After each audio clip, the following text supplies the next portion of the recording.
Je suis arrivé à Baumanière en 1969, donc j'avais 24 ans, j'ai l'âge de Baumanière, enfin du restaurant.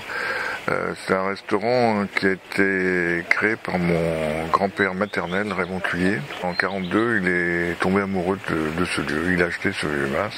Il a décidé d'ouvrir un restaurant ici au Beau-de-Provence. C'est Pompidou, Georges Pompidou qui a inauguré Baumanière en 1946. Il était adjoint au commissaire au tourisme à l'époque. Il connaissait bien les Beaux parce qu'il avait été prof à Marseille. Et on est devenu amis avec mon grand-père et grâce à lui, on a eu, quand il était président de la République, on a eu un certain nombre de voyages officiels, la reine d'Angleterre notamment, le tennis à hopping, le chat d'Iran, etc. Il commence à créer un établissement à l'écart des axes routiers avec tout ce qui fait aujourd'hui la caractéristique d'un relais de campagne ou d'un relais château. Et puis l'affaire se développe, il y a une première étoile en 1949, une deuxième en 1952, une troisième en 1954. Jean Cocteau vient tourner le Testament d'Orphée dans les carrières des Beaux ici en 57-58. Ça devient un endroit connu où il faut s'arrêter quand on va de Paris à la Côte d'Azur. Moi, je sors d'HEC en 67 et mon grand-père me demande, qui avait à l'époque un peu plus de 72 ans, me demande si je veux venir le rejoindre. Je connaissais, je passais pratiquement toutes mes vacances ici, j'adorais cet endroit et j'étais aussi fasciné par les gens que mon grand-père recevait.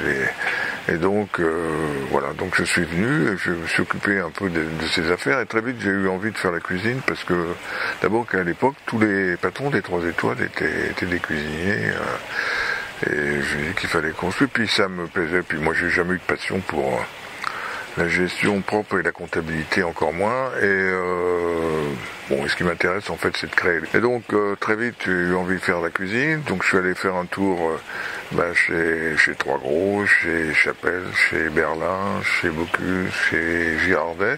Je faisais ça l'hiver et l'été je revenais travailler avec mon grand-père qui était à la cuisine là, et qui me tapait sur les doigts. Non, je rigole, mais donc on a travaillé ensemble 25 ans. Et puis il est mort en 93, à l'âge respectable de 97 ans. Et depuis avec ma femme, on a continué à œuvrer là. La caractéristique de Baumanière, c'est un endroit, les gens disent que c'est mythique, que c'est magique, etc. C'est un endroit où il y a à la fois le cadre extérieur que vous avez, donc ces Alpilles, là, ces rochers, ce village des Beaux qui était la capitale de la Provence, comme je vous disais, cette maison du 16e avec cette salle de restaurant voûtée qui est quand même très particulière. Si vous ajoutez donc une qualité de cuisine, une qualité d'accueil, ça fait un ensemble exceptionnel.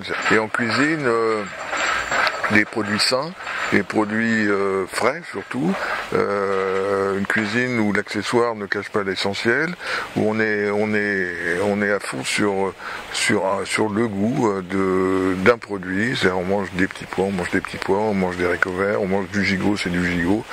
C'est un peu peut-être pour certains un peu trop simple. Mais derrière la simplicité, il y a toujours beaucoup de travail. Faut pas croire que c'est parce que c'est simple, c'est que c'est facile. C'est souvent ce qu'il y a de plus difficile. J'ai toujours adoré les rougets. C'est mon poisson préféré. Donc on a toujours fait des rougets à Baumanière.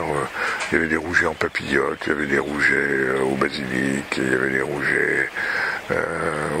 Toujours. Bon, ça tourne toujours autour de la tomate quand même, le basilic, l'huile d'olive, parce qu'on est quand même en Provence. Justement, ce que je disais à Glenn, c'est qu'il faut qu'il respire, qu'il regarde les lumières, les oliviers, la garrigue, la senteur, tout ça que ça rentre à l'intérieur pour pouvoir après que ça ressorte dans l'assiette avec amour. Et c'est ça qui est important.